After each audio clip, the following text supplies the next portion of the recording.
Welcome, everyone. I'm just going to give it a couple minutes to let people come in before we start the program.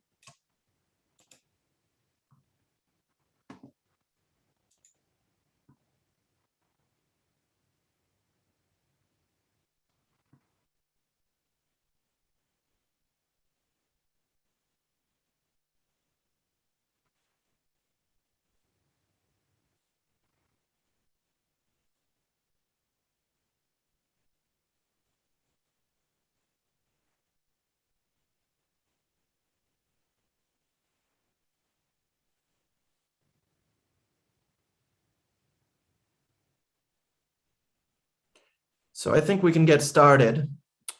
Thank you, everyone, for joining. My name is Nick Roth. I'm the director of the Stimson Center's Nuclear Security Program and the International Nuclear Security Forum, the largest network of NGOs focused on reducing the risks of nuclear terrorism. I'd like to thank the Carnegie Corporation for their support of the forum, making conversations like the one we're about to have possible. Also, thank you to Sneha Nair and Kyle Saley who helped put this event together. The COVID-19 pandemic has had a significant impact on nuclear security operations. A recent article I co-authored with colleagues at King's College provides examples of changes to implementation, regulatory oversight, and international engagement around the world. One way the pandemic has impacted nuclear security that hasn't received much attention has been how it affected diversity, equity, and inclusion in the nuclear field. As my colleagues will identify in their presentation, the pandemic has deepened gender inequities and racial injustice. Strengthening diversity, equity, and inclusion within our industry is a moral imperative, but it's also a critical nuclear security issue.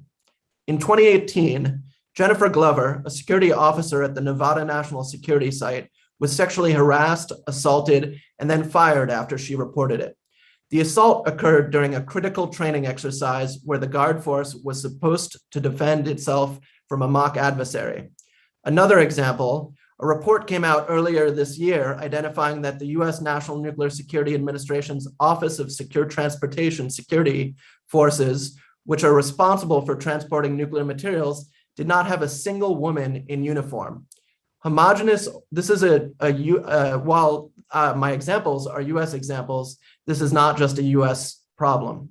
Homogenous organizations in which the culture enables marginalization, harassment, or discrimination cannot credibly claim to have strong and sustainable security culture, which is essential for a strong and effective nuclear security system. Our first presenters today are Jack Brosnan, the program officer at the Nuclear Threat Initiative. Prior to joining NTI, he served as the Deputy Executive Director for the Partnership for Secure America, where he led congressional education and advocacy programs focused on nuclear security, arms control, and nonproliferation.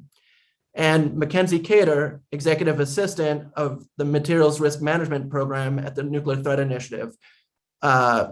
She recently completed a Master's of Arts in Science and International Security at King's College London, specializing in CBRN policy and weaponry, terrorism, and radicalization. Before joining NTI, Mackenzie served as an International Legislative Affairs Coordinator for the U.S. Chamber Institute for Legal Reform. Without further ado, I hand the presentation off to them. Thank you. Thanks, Nick. Thanks for having us today and for your kind introduction. I'd also like to just offer a quick thanks to Stimson for hosting this event, to the International Nuclear Security Forum for convening this group, and also to Plowshares Fund for their ongoing support of gender champions in nuclear policy and making possible the research that Mackenzie and I are about to show for you. And interestingly, this will be one of the first public showings of our research. So thank you all for joining us this afternoon. As the pandemic wore on through 2020 and 2021, it became clear that the impacts were varied, and a growing body of research sought to explore what those impacts looked like across various marginalized groups. So work done by the National Bureau of Economic Research, McKinsey & Company, UN Women, and others has shown that the impacts of the COVID-19 pandemic have broken unevenly across lines of gender, that they have disproportionately affected women, people of color, and other marginalized groups. However, very little data exists about the nuclear policy community as a cohesive identity, and a fully scoped labor study or other sort of deep exploration has never been attempted. Our community is a bit unique in the sense that it's primarily comprised of college-educated professionals working in offices or other locations where remote work and flexible options were fairly easy to adapt to. But what this may have done is concealed some of the impacts of the pandemic, where rampant job loss, separation from employment, and other immediate impacts were clear in other sectors of the economy that may have played out very differently in the nuclear policy community. So in the first quarter of 2021, Gender Champions in Nuclear Policy set out to explore what those impacts looked like in our community. We launched a survey that gathered 231 responses from across the community. So keep in mind these demographics as we talk a bit about our findings, because it's important to consider the folks that we heard from when we represent this information. Overwhelmingly, we heard from women in the community. About 66% of our respondents identified as women, and a little over a quarter identified as men. Among the smaller groupings, we have folks who adhere to gender variant or non-conforming gender identities, gender non-binary, and things like that, and another small group that preferred not to answer about their gender identity. To further explore other forms of marginalization, we also asked folks about their racial identity, specifically whether they identified as Black, Indigenous, or people of color, and reflecting largely the demographics of our community, which has struggled with racial justice over the past several years. About 85% of respondents were non-BIPOC in racial identity, and a smaller segment of just over 8%, close to 9%, did identify as Black, Indigenous, or people of color.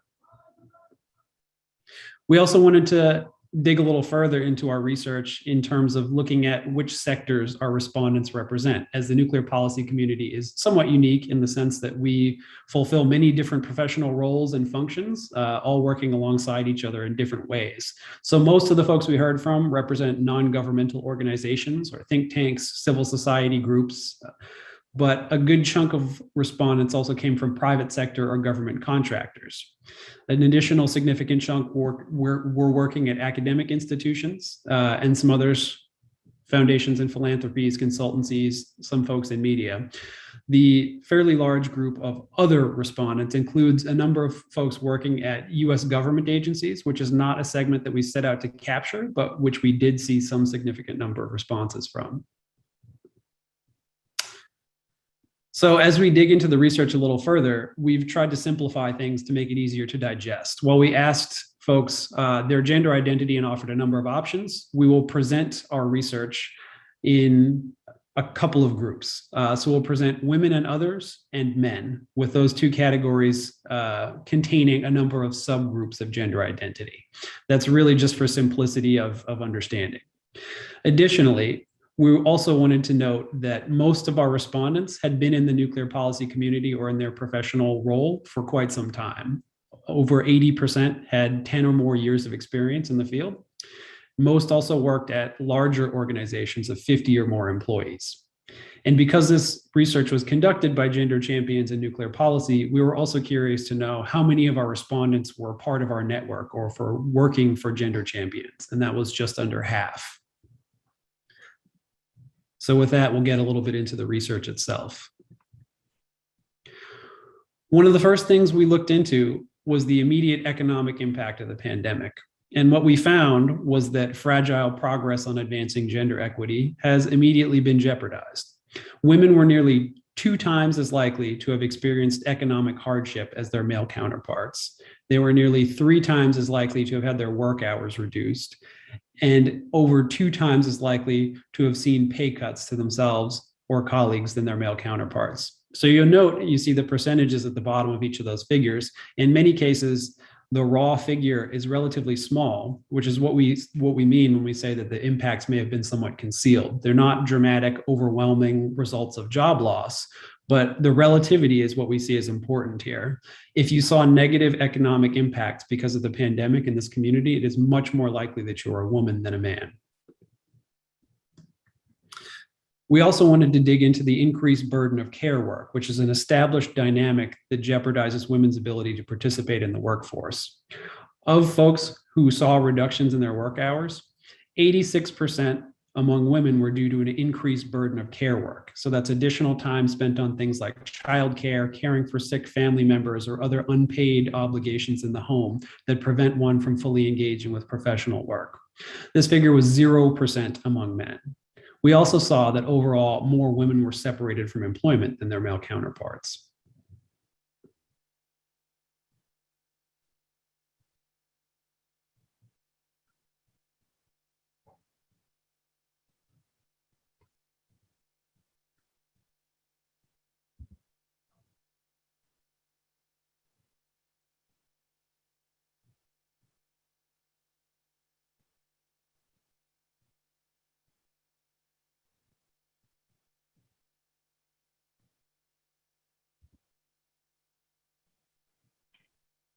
So similar to other COVID-19 findings, as we had mentioned, the National Bureau of Economic Research, McKinsey and UN Women, the GCNP survey illustrated a reinforced trend of gender inequality. Women are frequently responsible for more caregiving responsibilities, compromising their ability to work. The burden of care work grew dramatically during the pandemic and exacerbated already existing inequalities. Of our respondents, less than 1 in 7 had been informed by their employers that they could be eligible for FFCRA and reimbursement for time spent on care duties. For those who spent time on care work during the pandemic, the median percentage of their time spent was 2 times higher among women. Overall, 1 in 4 respondents mentioned work/life balance as one of the greatest challenges faced during their personal and professional life during the pandemic.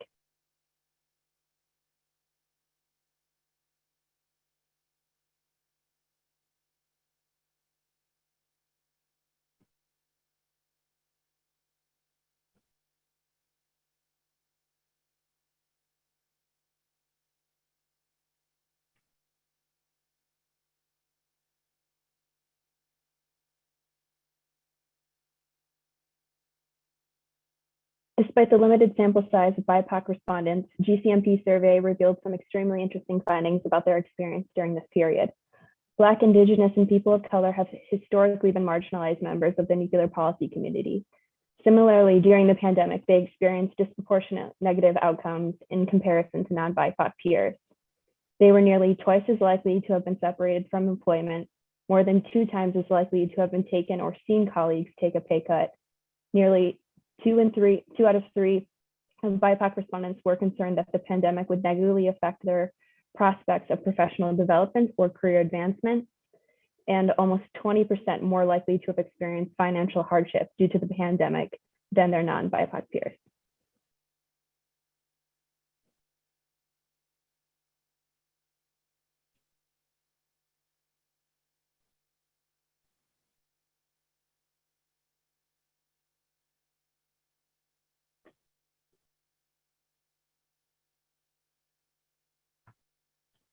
While the majority of the nuclear policy professionals remained employed during this time, the pandemic's long-term effects are expected to hinder women's retention and advancement within our workforce. This is not only a troubling tale for women, but also for the future of diverse voices in the nuclear policy community. Over 50% of women were concerned that the pandemic would have a negative impact on their prospects for professional development or advancement. Less than 1/3 of men expressed a similar sentiment. 1 in 3 women and 1 in 4 men indicated that the pandemic had caused them to consider leaving the nuclear policy field or making a career change. In terms of professional development, women were more than 3 times as likely as males to have lost access to funds for professional development.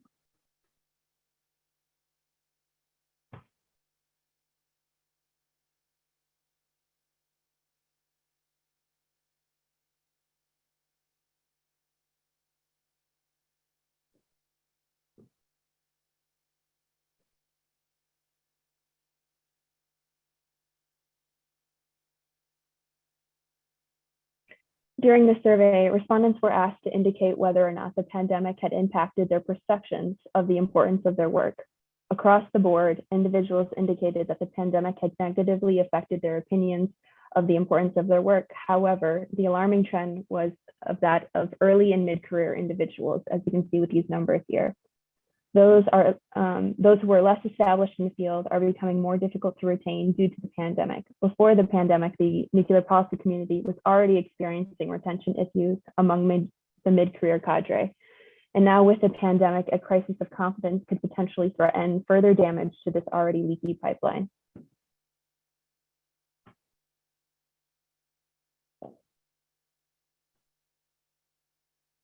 Additionally, the survey captured a trend of individuals contemplating leaving the field or making their career change due to the pandemic. As you can see here, similar to the previous question, the sentiment was strongest among early and mid-career individuals.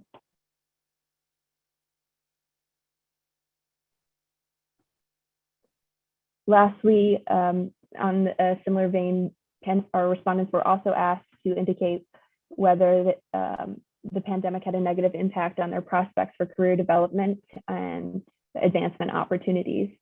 And as we said before, not as much concern was expressed in late career individuals, but extreme concern, especially for students and early career individuals who are just starting off.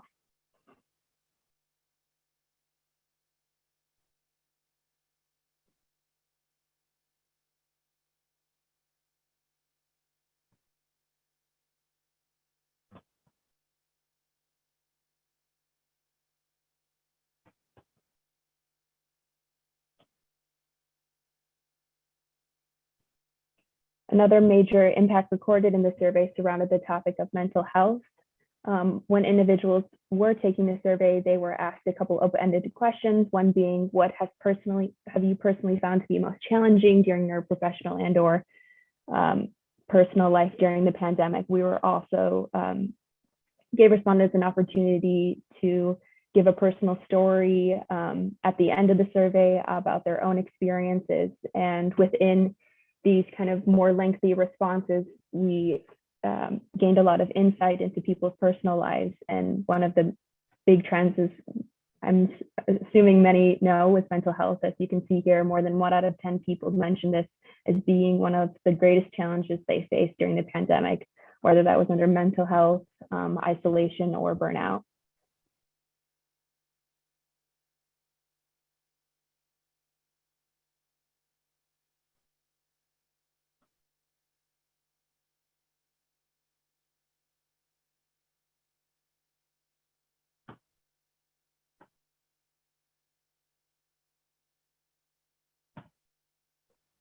As a student myself during the pandemic, we were also quite interested to see what was going on for students who were pursuing or looking to enter the nuclear policy community upon completion of either a bachelor's or a master's degree.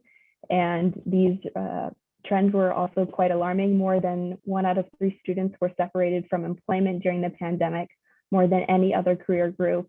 And nearly 2 out of 3 students agreed that they had experienced financial hardship during the pandemic, more than any other career group. And what might not come as a surprise, 94.1% of students agreed that the pandemic had negatively affected the quality of education they received.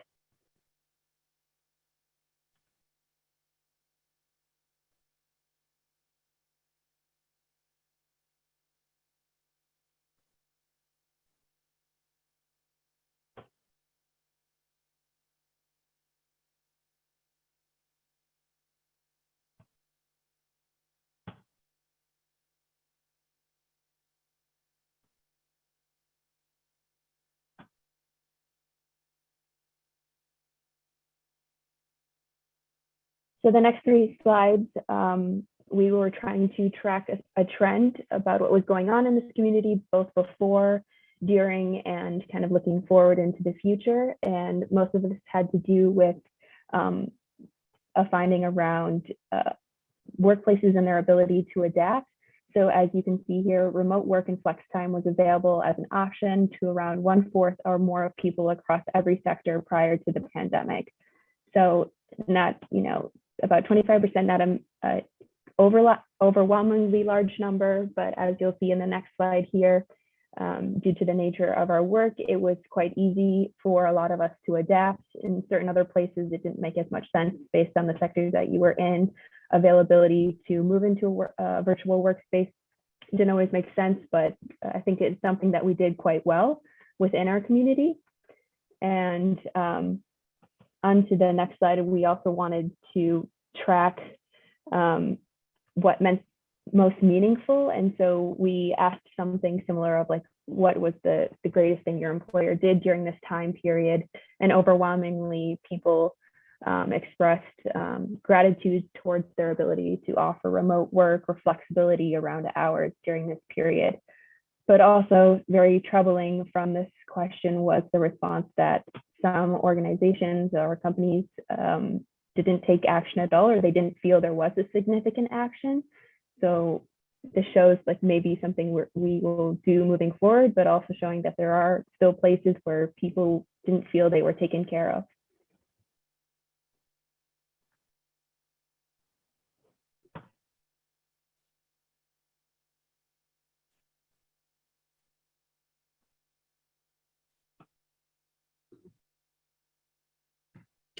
So in asking our respondents whether their employers are part of the Gender Champions in Nuclear Policy Network, one of the things that we sought to understand a little better, aware of our inability to prove any kind of causation, but hopefully we can track some correlation, was to better understand how principled human-centered leadership might make an impact under conditions of pandemic to try and preserve some of the progress that's been made on gender equity.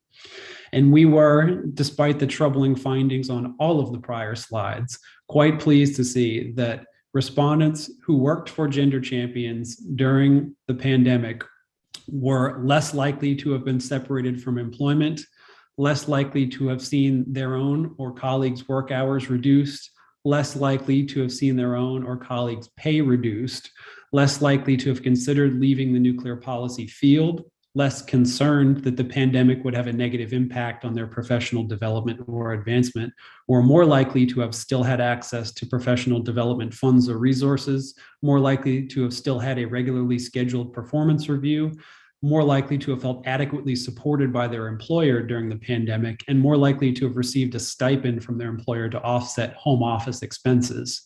So in these troubling times and in this great period of instability and fragility in our community, we can see in some direct way, quantitatively here, that direct action taken by leadership can support equity in the community and can support a strong and confident workforce.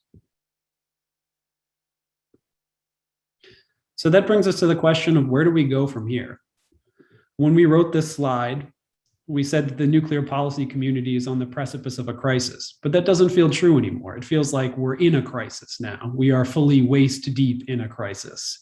The pandemic has absolutely exacerbated existing inequity, and the community's workforce is truly in danger. And there is no better example than that which Nick posed at the opening of this event. And though the pandemic may be tailing off, the hardest hit groups are still experiencing fundamental insecurity. That trauma will continue to shape the views and experiences of members of the community well after the pandemic ends. And that's something we all need to consider in our approaches to management, leadership, teamwork, organizational culture building, and goal setting. We must hold on to the things that were most impactful in helping members of the community during the pandemic. And through this research, we feel that hopefully we've surfaced and highlighted some of those measures that have supported folks in our community. So here's what we're doing to take some action on these things. Addressing the shortfall in professional development funds and resources, we'll be offering some fully funded training opportunities to a group of 30 women in partnership with Rethink Media. We're continuing to engage professional networks and group of leaders like Gender Champions in Nuclear Policy and the International Nuclear Security Forum in this conversation wherever possible to raise the profile of the issue of gender equity, to underline its importance, and to engage stakeholders in these conversations. We're also working to expand and strengthen the Gender Champions in Nuclear Policy Leadership Network as a catalyst of change. And finally, I'll let Mackenzie talk a little bit about another project that we're launching with Bombshell Toe. So the survey received a wide range of anonymous qualitative data, as we've already expressed similarly on our side about mental health. So we received short stories about women in the nuclear field trying to balance life during the pandemic while trying to stay relevant. And GCNP is interested in sharing this information beyond the typical DC report. So we are developing a digital exhibition or website featuring different elements of this survey and the gendered impact on COVID-19, and we've taken inspiration from other sources, but trying to almost make it into a lasting art form where we can look back on it and really provide justice to a lot of the heart-wrenching stories we received.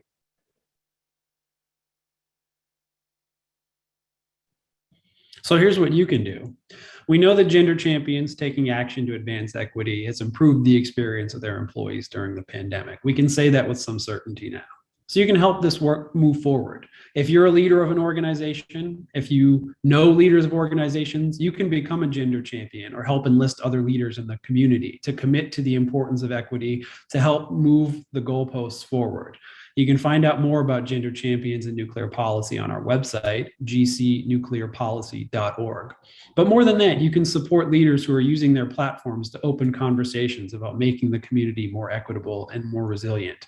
The more we address these issues, talk about them, highlight their importance, and challenge the challenges to them, the better opportunity we have to advance on these issues, and the better opportunity we have to change the culture of our professional community to prioritize what we know now matters. Thank you all for listening to everything we had to say today and for being an excellent audience. So with that, I will hand it back over to Nick and we can move forward. Thank you, Jack and Mackenzie. You really paint a stark picture with your presentation. But you also ask an important question at the end is, where do we go from here? And one of the things that you point out is that initiatives to counteract the problems that you identify are really effective. And that's what we want to do with the second presentation for this event, is provide an opportunity for another nuclear security expert, Nilsu Gorin from CRDF Global, to talk about the things that her organization is doing to address diversity, equity, and inclusion. I would just like to remind people that if you have questions or comments on either of the presentations, feel free to submit them in the chat box below.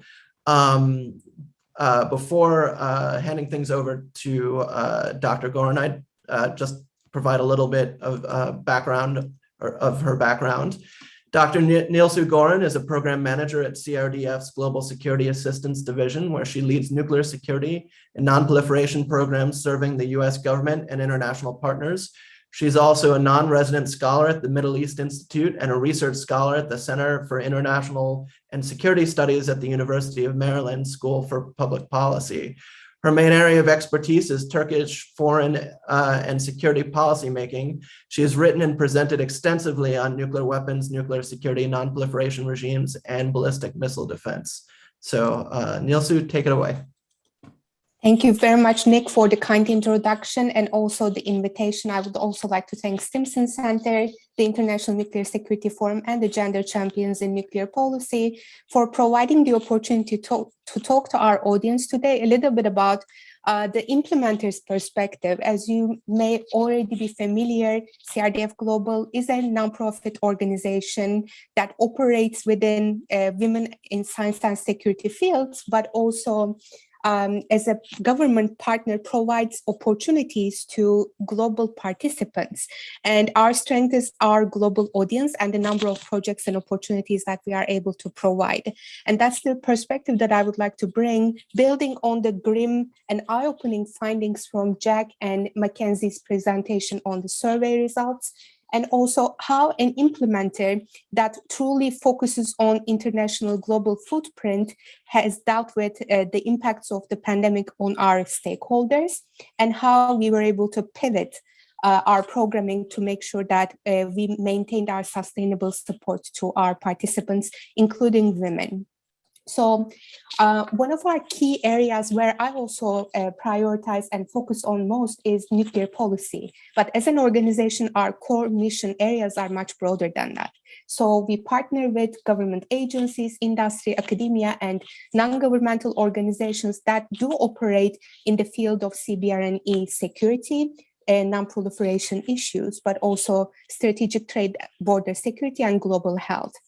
as well as some emerging mission areas that are evolving challenges across cross-cutting fields such as cybersecurity and food security. So our Women in Science and Security programming and the solutions that I will present to you today are not just focused on nuclear policy, but I will also bring some examples from the nuclear policy field where we were able to come up with remote capacity building programs to mitigate the impacts of the sustained pandemic.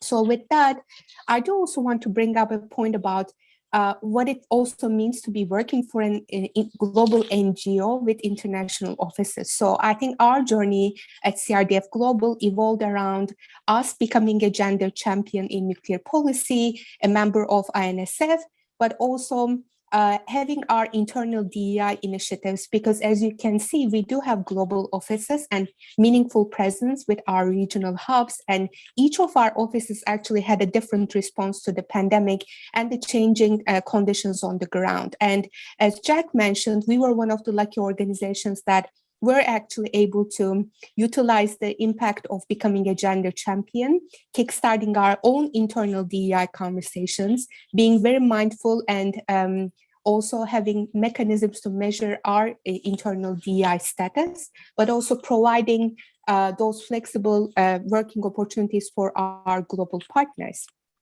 With that, our specific focus on DEI in programming does focus on our commitment to women in STEM and security. And this is one of those fields where, of course, nuclear policy does have a center for gravity for my line of work and the professional development opportunities that we provide, particularly creating sustainable regional peer networks in order to make sure that we are linking women with not just international role models, but also local and regional partners that can serve as sustained mentors.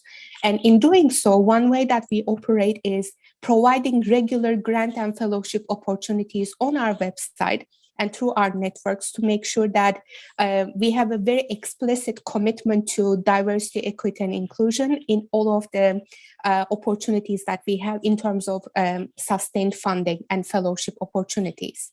So some of the programs that we had actually been implementing prior to the pandemic have shifted into virtual setting and has taken the form of provision of grants and fellowships to make sure that our in-person programming for women in STEM and security were sustained in the post-pandemic field. So I did want to walk you through some of the programs and give examples. And these programs have been possible with several of the attendees today and the organizations that maintain diversity, equity, and inclusion as part of the regular programming that we have on nonproliferation capacity building. One of those programs that's near and dear to our heart, but also the Nuclear Threat Initiative and the Carnegie Corporation of New York, is the Robin Copeland Memorial Fellowship. For close to 10 years, we were actually able to provide a year-long nonproliferation fellowship to women coming from the technical fields in the fields of nonproliferation, who also expressed interest in growing in the policy field. And each year we would have a fellow and provide them with an opportunity to come to the US. But quickly we realized that with the growing impediments to global travel, we were going to have to make some shifts to this programming, which I will bring on the following slides. The next one was a regional format for Women Advanced program with generous support from the Canadian government, which prioritizes a feminist foreign policy to make sure that we were providing for Iraqi women in the chemical field to create a regional fellowship opportunity where they would have professional development courses, but also receive sustained mentorship.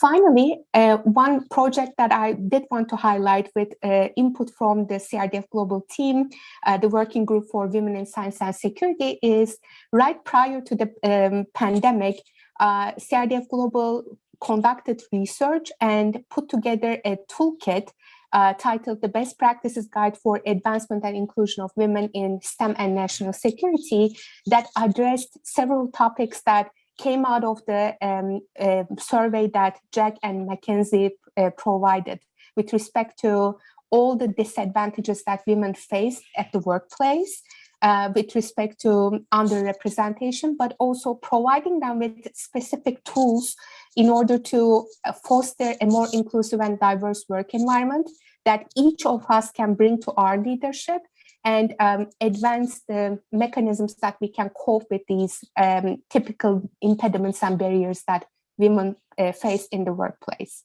So as we were about to launch the best practices guide, actually the pandemic hit. And this was one of the points where the Breaking Barriers event that CRDF Global was putting together as an annual celebration and recognition since 2015 became an opportunity for us to launch the best practices guide in a virtual setting, where in 2021, we were able to actually engage not only our Arlington hub, but also our MENA and Eurasia hubs to engage audiences and tailor the best practices guide to the current conditions that everybody faced with respect to the impacts of the pandemic.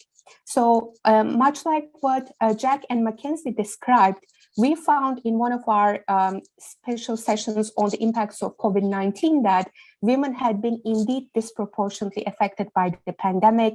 And we were able to bring in our global participants who each brought up their regional perspectives on how they had increasing demands. And for the most part, not everybody was lucky enough to have a workplace that offered remote work and flexible options to deal with the consequences. One thing that we also found out in our conversations was also women experiencing bias in virtual meetings, in addition to not having the flexible hours and the attention to how disproportionately they were impacted. So the Breaking Barriers event and also the overwhelming response that we got to the best practices guide with respect to the changing conditions of work for women in the workforce brought us with the question of how could we build on the existing programming ideas that we already had been implementing for several years and also turn some of these opportunities in the virtual setting and provide women with additional tools that they can utilize in a realistic manner, not adding to the hard work that they were already doing, but as a mechanism and tool for them to utilize at their home institutions. And one of the leading projects was inspired by the Iraqi Women Regional Fellowship that we led with Women Advance with the Canadian government, where we launched a 6-month program for women in the nuclear security and nonproliferation communities, prioritized women with technical backgrounds who were part of the workforce from the regulatory and operational communities. So we provided an opportunity, a grant competition that resulted in a selection of 10 women all across the world. And each of the women pitched an idea that they would develop a project to empower women at their home institutions. And a portion of this conversation also evolved around providing project management support to the women in order to develop their proposals into actual implementation, but also their personal branding. And also provide them with a toolkit to seek funding opportunities throughout the pandemic while building their own online brand and also name in the field. So inspired by this successful program, we also reshaped and framed our Robin Copeland Memorial Fellowship with the generous support from the Carnegie Corporation of New York, and actually turned our 1-year model of providing a fellowship to a woman in person, bringing them over to the US into a web series, where we would also highlight and explain practical skills that women in technical fields in the non-proliferation space from all over the world would have access to not just experts from the CBRN field, but also topics on how they can build their own social media and how they can continue pitching ideas, particularly to peer-reviewed journals, and provided a perspective on funding opportunities, the Breaking Barriers best practices, and a keen eye on how we can build on these materials that were developed for future use. And the idea we have for a sustained impact is switching over to regional fellowship models foreseeing the future of travel impediments, but also providing women with networks, not just in the West, but also in their part of the world. So with that, I would like to thank you and just invite everybody in the audience to reach out to us, because there will be various opportunities where we will seek your collaboration and partnership in order to promote our funding opportunities, not just in the forms of grants and fellowships, but also providing the meaningful participation of women and underrepresented communities in the programs that we develop, and give women a chance to develop their proposals into actual projects and publications. With that, let me turn it over back to Nick. Nilsu, thank you so much for your presentation. And one of the reasons that I asked you to present was because I am just continually impressed by all the work that CRDF is doing.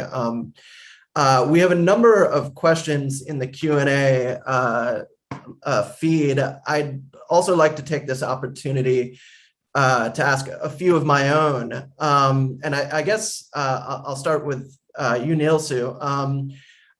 Since the scope of CRDF's programs are global, I wonder how you've addressed different cultural norms that might exist from different stakeholders in talking about these issues and sort of bridging any gaps that might exist. Absolutely. I think the cultural sensitivity is one of the key areas that require any kind of work in person or in a virtual setting. And the way we operate and have found a solution to sensitize ourselves to those different cultural nuances is to have regional allies. So the way we have developed these fellowships, actually, we have turned each of our fellows and grantees and stakeholders into our ambassadors, who provide us with the sensitivities that have to be built into the programming. This goes into virtual programming, but also in-person design. And in our global programming, we also found that each of the countries had a completely different level of impact and impediments that were brought along with the pandemic, but also the ongoing civil conflict and other issues that they may be facing with.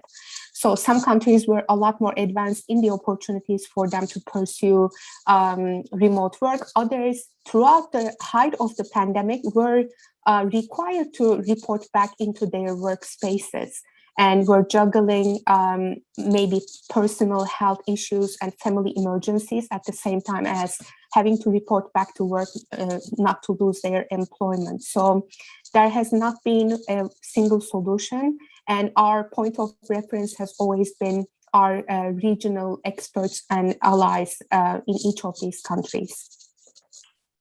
Thank you. One of the reasons why that topic particularly interests me is because I think there's an overlap when thinking about security culture, and that there are different cultural norms that exist around perceptions of threat and approaches to security. And it strikes me that there are lessons that could be learned from how you're doing your work in this area that could be applied more broadly to the security culture concepts.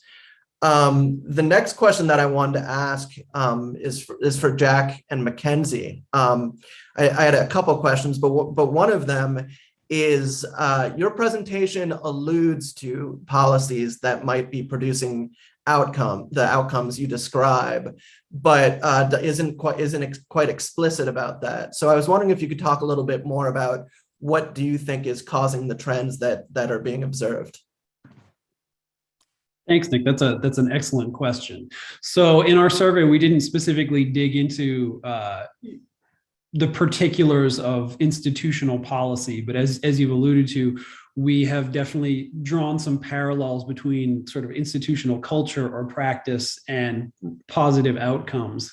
And based on the sort of rough outlines of the feedback we saw, I think it's safe to say that policies which make employees feel heard, included, and supported tend to be what you might call high impact. So in terms of things that we did ask about, particular approaches like stipends or flexible work arrangements that offset some of the costs of adapting to new work environments or allow people to work around the realities of life and life in a pandemic were seen as particularly important. But also, folks having the sense that their bosses and their bosses' bosses see them as people and care about them. And there's a little bit of an intangible factor there. How do you build an inclusive culture? How do you establish those kinds of norms?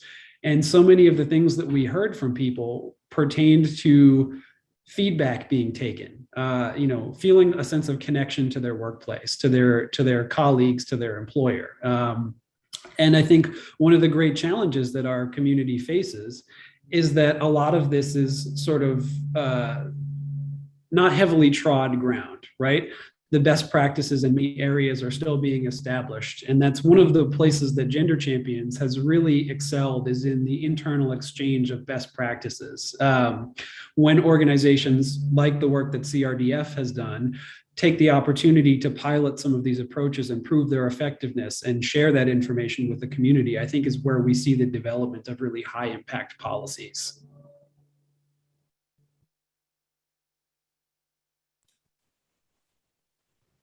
Mackenzie, did you want to add anything?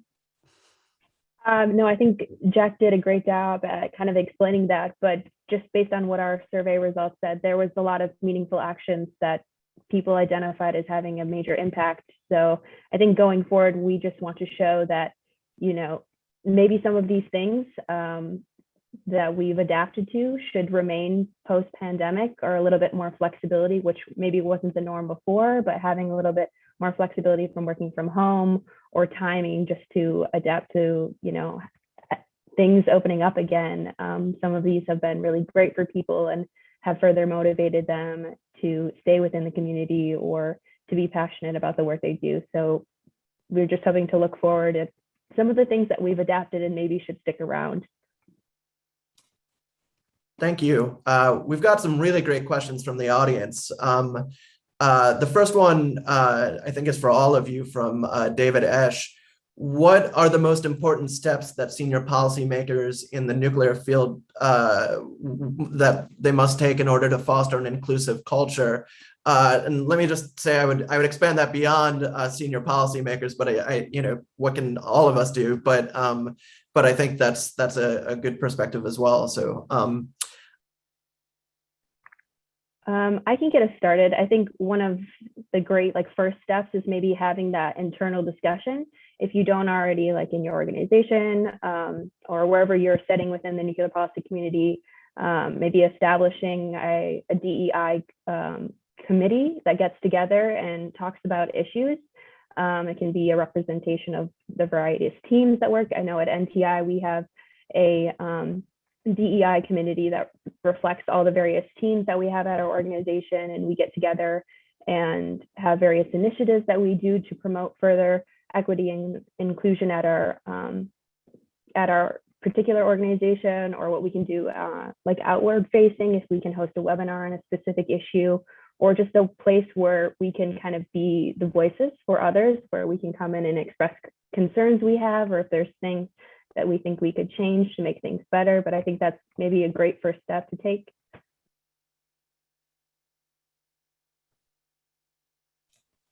Do others want to respond to that question?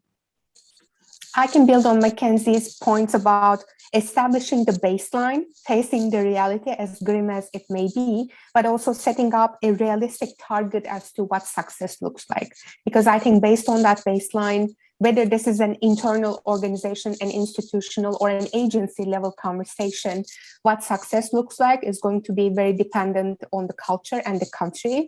In some places, I think having at least one may be a realistic target with respect to having women represented to avoid an all-male representation, but expanding the target to more inclusive definition of what it means to have a DEI concept to begin with, beyond just having women represented. Providing toolkits. As Jack mentioned, even within the GCNP, we do have members who have developed toolkits that can be utilized within the community to provide concrete examples of how each of us need to change not just our thinking, but also how we act and put our actions to where our words are. Because in the end, we are not shooting for DEI just for the sake of increasing diversity, but because we do believe in the value that it brings to the decision making and also improving the effectiveness of an organization. So in the best practices guide, my colleagues actually identified various reasons how we can pitch to our leadership as to why DEI is good for them, and not just for the sake of inclusion. Next 2 points would be monitoring and evaluation, not just setting up a working group, but also actually getting to measuring our outcomes and publishing and conducting outreach on our findings to prove to others that this is not just an exercise for the sake of diversity and inclusion, but it is something that actually improves the way we conduct our work. Jack, yeah, go ahead. I would only add the slightest thing to the excellent comments made by Mackenzie and Nilsu, and that would just be that, there is an element, especially for folks in positions of leadership, of investing in this idea, right? It's for it to not be checking a box and saying, oh, diversity, equity, and inclusion is the thing that people are doing now. It takes some time and some effort to really understand what does inclusion in an inclusive environment mean for your organization, to do the work to understand the biases that exist in, the structures of your organization and the professional community that we inhabit, and to really take the time to start to question some of the assumptions that are built into the work that we do. And much of this has to happen through buy-in of leadership, which is sort of part and parcel of the gender champions and nuclear policy model. And I think Nilsu has illustrated that excellently by saying that when leaders understand how these principles work for them and with them, that's really where change can happen. And I think, understanding things like our own implicit biases and controlling those things by understanding them and working with them helps us work better alongside our peers, our colleagues, and broaden the aperture about who our peers and colleagues could or should be. Thank you. The next question is from Bill Moon. This is for Jack and Mackenzie. Do you have any data on federal employees in our community? And do we know how the nuclear policy community compares to other communities in terms of progress in this area? That is an excellent question. As a dedicated data maven, I appreciate the thought that went into that. So in terms of federal employees, really what's available is the stuff that's required for agencies to report to Congress. And that doesn't tell you as much as you might hope. There's some information available from contractors as well. The national laboratories are required to report some information and maintain their own records as well. But one of the greatest challenges we face here is how do you define the boundaries of our community? How do you box this problem in? Because there are maximalist and minimalist approaches to considering where those borders are. And it's very hard to define, frankly.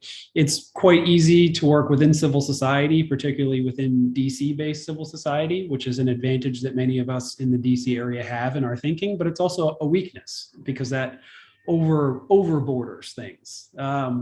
So suffice it to say, the community is ill-defined, and that is probably part of the reason that my much desired full-scoped labor study has never occurred. That aside, how we compare to other industries, I think until we have a sort of a complete idea of what we'd like to compare, there's only rough comparisons that can be done. Some of the existing research, particularly looking at the NGO sector, may be comparable, and there's some work out there that looks at similar problems there, and particularly as pertains to impacts of COVID, it can be seen that gendered impacts exist well outside of the nuclear policy community, and the entire civil society universe has suffered because of the pandemic. But many of these are questions that deserve much more time and effort to drill down into. Not a great answer, but the best I can do for you. Mackenzie, anything you want to add? No, I think Jack did a great job on summing that one up. So the next question is from Mary Yelniker. There's a common understanding that diverse workplaces produce better results, but that can be difficult to demonstrate over time. Given the disproportionate effect of the pandemic on women and people of color, do you take a look at qualifying the expected reduction in quality of work for organizations due to the disproportionate effect to provide data to support above the stated assumption? Essentially, do you account, are you grading on a curve, I think is the question. So I think to do this effectively, we'd have to be running a longitudinal study. And I also would contend that organizations themselves would be best prepared to monitor this through, what Nilsu suggested earlier, basically an M&E based approach to tracking progress against their own internal goals or performance indicators. I think based on the sort of diverse professional roles that exist in our community, it would be quite difficult to holistically assess the impact on quality of work. And that's quite a subjective assessment, but I do appreciate the suggestion.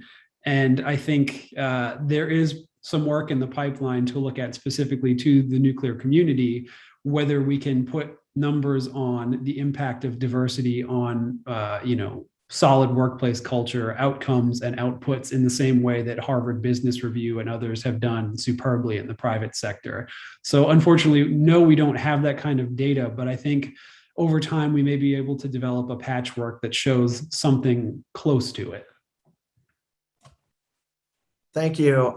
We are just about out of time, but I actually want to get to the series of questions from this gentleman, Paul Perrone, who I can't help but feel like might be a skeptic, this series of sort of pointed questions. But I think his questions sort of illustrate the kind of skepticism that exists, not just in our community, but generally about the importance of these kinds of initiatives. So, I actually want to give all of you an opportunity to wrap up and give some final thoughts. But if you could talk about, from the perspective of the policy implications for the work that you're doing, I think that's the point he's getting to is, how does the issue we're talking about right now actually translate to the policy outcomes that we're working on?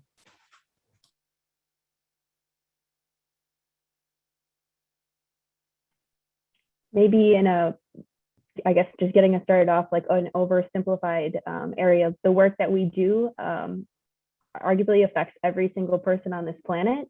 And as we've already illustrated, we are a very tiny community that works on said issue, a very disproportionately, not diverse community. So kind of actually self-reflecting on what's going on and maybe the failures on what's going on and addressing that, we can, create and elevate more diverse voices. We can look at age-old problems in a new perspective. So I think they kind of go hand in hand. You really can't really move forward without diversity in this place. It makes us better at, preventing catastrophic, instances, but that's maybe an oversimplified version, but you can't move forward without the other. I will build on what Mackenzie said by tying it to tangible outcomes. These are issues that we all care deeply about, right? Arms control, nonproliferation, nuclear security, preventing nuclear terrorism. If you truly dig into any of the policy structures behind these issues and the solutions that have been developed, piloted, succeeded, there are women involved in all of them, and there are women who are architects of many of them. And many of those policy solutions, proposals, ideas, programs, efforts would not exist without the efforts of those women. So tying this back to the research that we've done here, if you consider the pandemic as an externality, a powerful force jeopardizing women's ability to participate in the nuclear policy workforce, how many of those brilliant pioneering solutions, how many Nunn-Lugar cooperative threat reduction efforts, how many nuclear security summits, how many great arms control agreements negotiated by women would not happen in the future, or would never have happened without women's participation in the nuclear policy workforce. When we jeopardize that, we jeopardize our own ability to effectively address these problems by robbing ourselves of talent, of brain power, of, as Mackenzie said, diverse perspectives that bring fresh ideas and new looks at things. And to the second question, how does the DEI community control its own biases? I would say the first, there is no DEI community. There are folks in every community who are concerned with the importance of diversity, equity, and inclusion. And we control our own biases by being aware of them and by thinking about them, which is an important effort that everyone should be engaged in, no matter what your work is, whether it's qualitative and quantitative analysis, whether it's policy development, or whether it's diversity, equity, and inclusion. And the only thing that I'm going to add is we all need to speak up, because I think fear of consequences and implications do lead to non-reporting, not speaking up. And that's one of the first steps. We all have internal biases. Misogyny might only be one of them, but even the way we describe DEI has been evolving and needs to move beyond the fact that it's not just inclusion of women in the workforce and in the policy conversations, but also a broader definition of diversity. Thank you, all of you, for those final comments. And I would just add, my introduction provided some examples of why diversity, equity, and inclusion is important operationally for nuclear security. But thank you to all of these to all of you for speaking today. This is an important discussion. This is the beginning of the discussion, and the discussion is only the beginning of the effort. And so I'm hoping that everyone will take something from this presentation and this discussion, and not just talk about it, but actively do something to make our organizations and our work more diverse, equitable, and inclusive. Thank you for your time, and